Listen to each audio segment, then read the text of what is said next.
Turn heads and bring the hype with a custom hype chain from Lotwin. Perfect for youth sports, fantasy football, or just flexing your pride.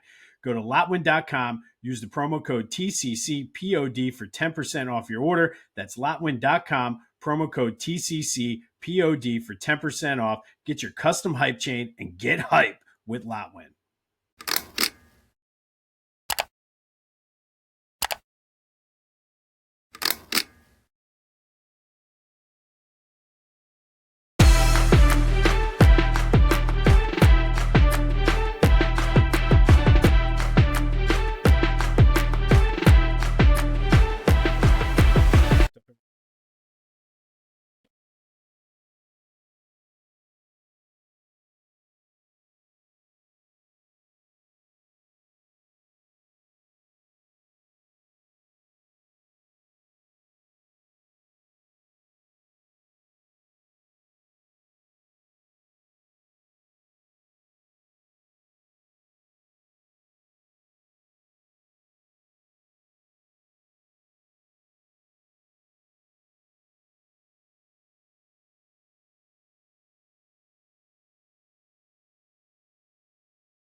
Let's start with a recap of Friday's question of the day.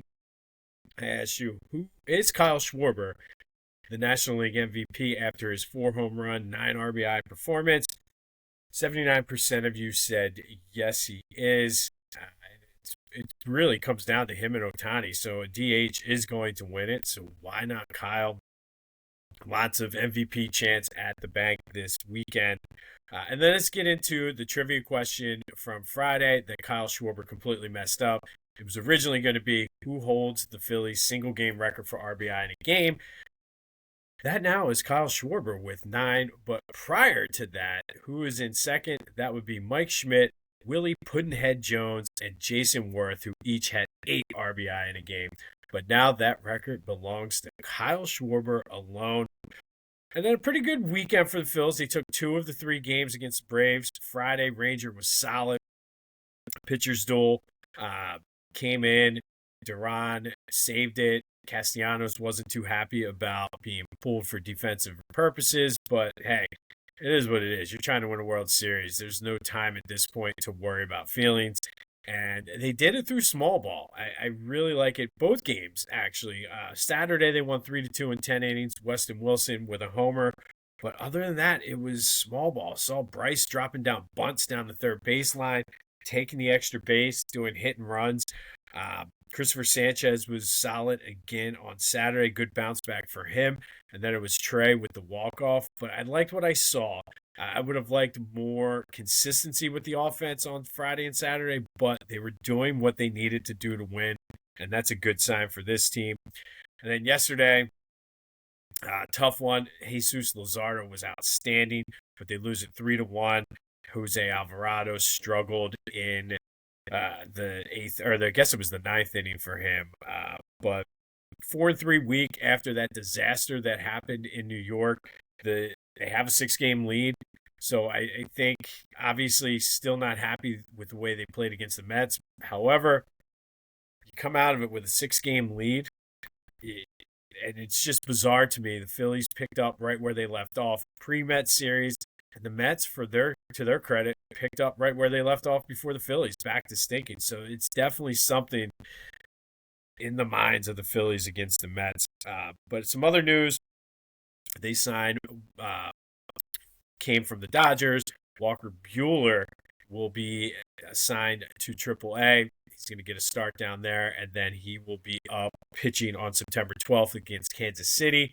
Dombrowski did say they're going to move to a 6-man rotation to finish out the regular season, which I like. Get those guys geared up and ready for the postseason, specifically if you get that first-round bye. But I like this. It's a low risk, high reward. He's eligible for the postseason, so we'll see where that goes. Garrett Stubbs has been added to the Major League roster for September, provide a little bit of extra time for JT to get off his feet, some pinch hit opportunities for him as well. But it doesn't get any easier. They're out in Milwaukee for an afternoon game today. This is a huge series in terms of the standings, and it's also going to let us know what to make of that Mets series now. If they come out and take 2 of 3 from Milwaukee, I'm okay. Then it's definitely a Mets. But if they come out and just play bad, like they did in that Mets series, then you kind of know that maybe we have some concerns. So this is a huge, huge series for the Phillies this week. Got a kind of a weird schedule. I guess they are making them play today because of Labor Day, off tomorrow, and then Wednesday, Thursday. But Taiwan on the mound today, followed by Nola on Wednesday and Ranger on Thursday. But I'm looking forward to this. Another big September series now for the Phils. I think this series is a good measuring stick, and I'm sure the Brewers are looking at it as a measuring stick game to a certain point as well. I think the Phils are like 5-6 games behind Milwaukee, so they can make up some ground here for the number 1 seed and put some distance between them and the Dodgers as well. But that does lead to today's question of the day. How many games do they got to win this week against Milwaukee? I say minimally they got to win 2 out of 3. I think if for nothing else, the psyche of the team and the fan base, I think they need to go in there and take 2 of 3 and play well. Not play like how they did against the Mets. Play well. If they drop 2 of 3, but it's a back and forth battle of a series, I think I would take that as I'm not big on those types of like, oh, well, we did this. I can't think.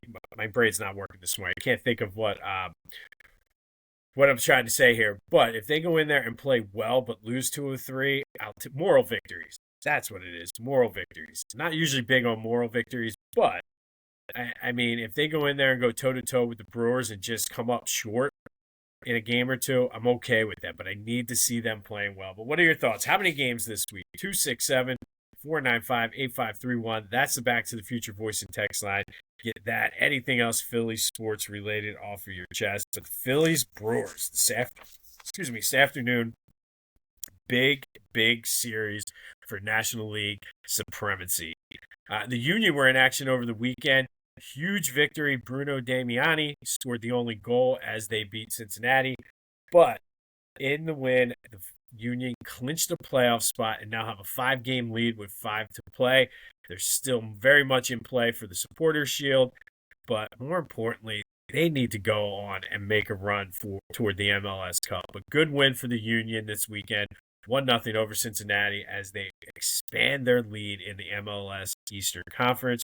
Then my Temple Owls looked pretty good under new coach Casey Keeler, 42-10 over UMass. I'm not going to say, oh, look at Temple.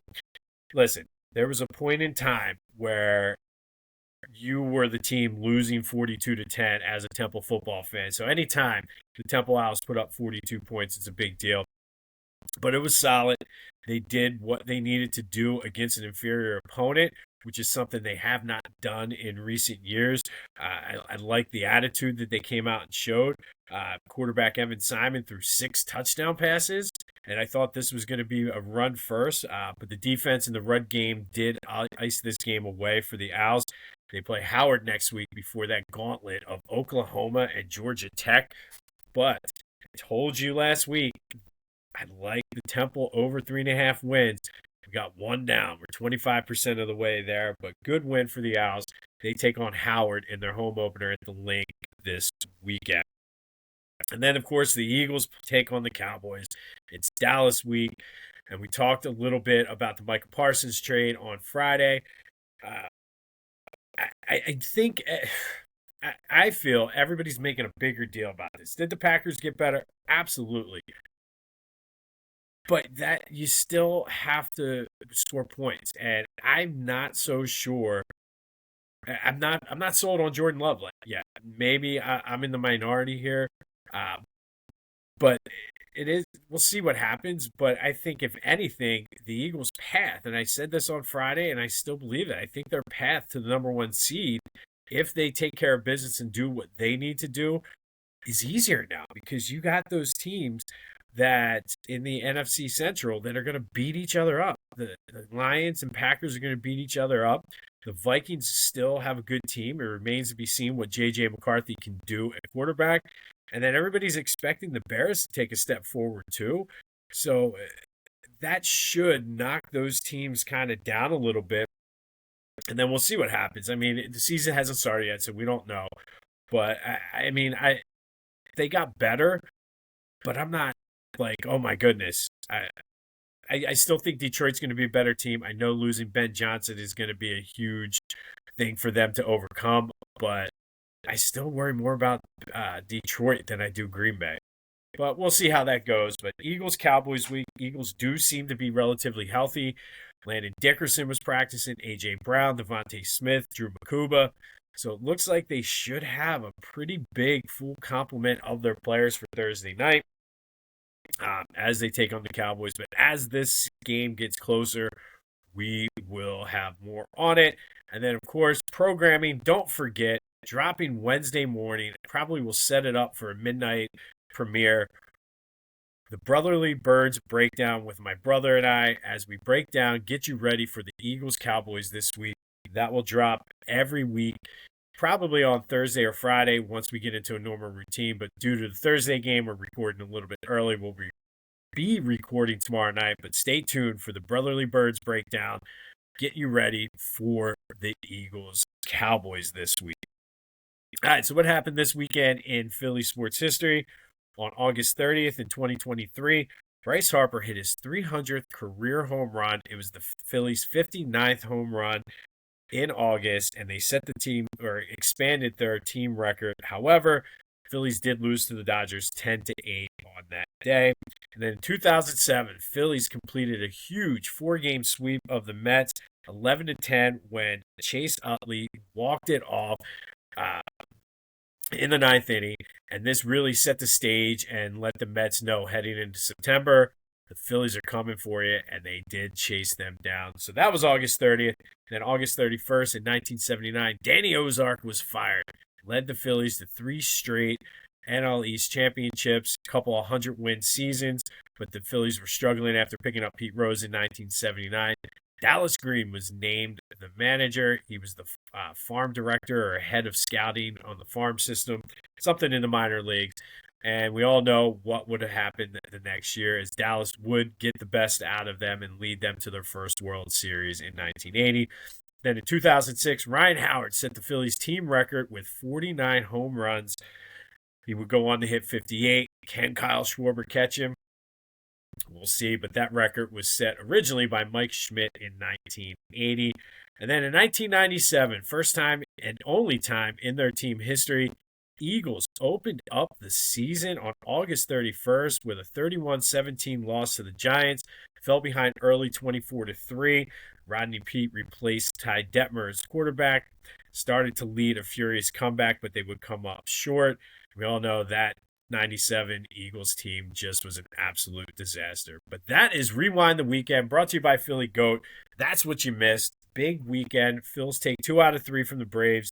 Union clinch a playoff spot. Temple Owls dismantled UMass. And I hate UMass, so I'm glad it happened against them. And then, of course, what happened on this day? Got Bryce Harper and Ryan Howard hitting milestone home runs. Eagles crapping the bed against the Giants. And then the Phillies letting the Mets know in 2007, we're coming for you. But that is all brought to you by Philly Goat. Go to phillygoat.com. Use that promo code Jim Montgomery to take 10% off of your order. This day in Philly sports history is proud to be a part of the Clashing Conferences Sports Fan Network, a growing community of diehard fans turning their sports passion into something special. Whether you're looking for unique shows, want to launch your own podcast but don't have the time, or need production services, the ClashingConferences.com has everything you need. Explore fan-driven content, become a member, or tap into their media services to level up your brand. That's ClashingConferences.com, where fans' voices get heard. All right, let's do some quick housekeeping. As always, follow me on social media, Jimbo_Mont on Twitter and TikTok. On Instagram, at Philly Jimbo. Subscribe to the YouTube channel, Jimbo_Mont, and continue to spread the word as we grow this thing. I mentioned the Brotherly Birds breakdown. Be sure that is available wherever you get your podcasts, as well as on YouTube, Wednesday morning at midnight. Set it up for midnight. If you can't wait and getting hyped up for the game, there you go. You're going to be stuck in traffic driving, so it's good to listen while you're driving to the game, too. Just throwing that one out there. All right, September 1st. First, we're going to go back to 1991. And on this day in 1991, the Eagles beat the Packers 20-3 at Lambeau Field to open the season, but it came at a hefty price as on the first play of the second quarter, Bryce Pop dove in under center, tried to attempt to sack Randall Cunningham on a pass, blowing out Randall's ACL, and that just ultimately led to one of the greatest defenses, but in my opinion, the greatest defense of all time, as well as a quarterback carousel of Jim McMahon, Jeff Kemp, Brad Gable, and Pat Ryan. I mentioned the defense was number one across the board, just absolutely dominant. They did manage to go 10-6, but did not make the playoffs. But on this day, that was a Super Bowl team, in my opinion. I was ready. I thought coming in year two of being in Rich Kotite's system, the fact that the defense had something to prove, and they did. Brutal, brutal loss. Still cringe whenever I hear the name Bryce Pop. Eagles did get the win that day, but they lost their franchise quarterback, setting up a just brutal offensive season. But defensively, they absolutely dominated. But that happened on this day in 1991. Fast forward 6 years to 1997. Phillies beat the Yankees 5-1. Tony Barrett, remember him? I don't either. Hit a home run. Mike Lieberthal had 2 RBI, but it was Curt Schilling pitching a complete game with 16 strikeouts, giving up the 1 run, but no walks, setting a Phillies team record for most strikeouts without giving up a walk in a game. Brutal Phillies season, so one of the high points of that year. But they beat the Yankees 5-1. Curt Schilling striking out 16 and just was absolutely dominant. And then in 2014, the Phillies beat the Braves 7-0.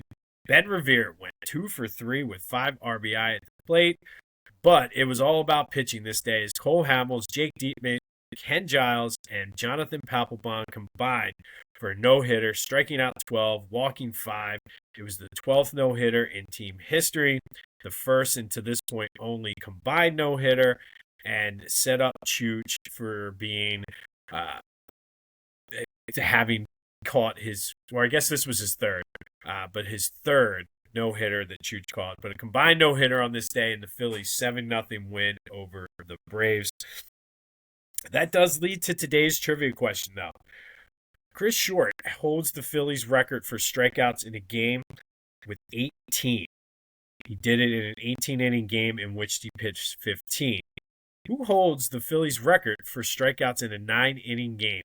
Hit me up on the Discord, first link in the chat, Back to the Future voice and text line, any of my social media, but who holds the Phillies record for strikeouts in a 9-inning game? There you go. All right, and then finally, it is September. We're going to take a look at our underrated, underappreciated Philly athletes of all time. We're going to start off with the aforementioned Carlos Ruiz. Excuse me. Chooch played 11 years in Philly. He did make an all-star team, but more importantly, he was a steady leader and a calming force for the pitchers. Even guys coming in like Cliff Lee and Roy Halladay talked about how great it was to have Chooch back there calling a game. And it's often kind of like an overlooked, I should say, part of a catcher's game. Like we all talk about JT's offense, we talk about JT's arm, but just the fact that you see it, like the stats of Zach Wheeler and Aaron Nola when they have JT catching versus someone else. He just has a feel, and it's one of those things that Chooch did extremely well in his time. He was also big with some clutch hits, whether it's the regular season or the postseason. World Series Game 3, he didn't hit it very far, but knocked in Eric Bruntlett for the winning run there. I mentioned this, but he's tied with Jason Varitek, the Major League record for most no-hitters caught with 4. But I feel like the biggest thing with Chooch is you never had to worry about the catcher's position. You knew you were solid. You knew the pitchers were going to come in and be able to do their best. But I think that's why he was underrated. I think everybody talks about Jimmy. Everybody talks about Ryan Howard, Chase Utley, Cole Hamels, and rightfully so, as the leaders of that team. But Chooch was kind of one of those glue guys that just kind of held everything together, and often even gets overshadowed by some of those other guys like Jason Worth, Shane Victorino, Pat Burrell. even.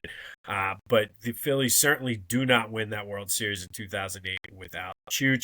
That is why he is today's underrated and underappreciated athlete in Philly history. On this day in 2014, Phillies combined for a no-hitter behind Cole Hamels, Jake Diekman, Ken Giles, and Jonathan Papelbon. It was the 12th Phillies no-hitter in team history. 1997, Curt Schilling struck out 16. Was not the Phillies' record for a 9-inning game. Who has that record? That is today's trivia question. We will have more on the Phillies, Brewers, the Eagles as we get updates from practice this week as we get ready to take on the Cowboys. Looking forward to it. Don't forget the question of the day. How many games do the Phillies need to win this week against Milwaukee? I say 2 out of 3. And more importantly than anything, play well. Look like you're able to go toe-to-toe with currently, right now, record-wise, the best team in the National League.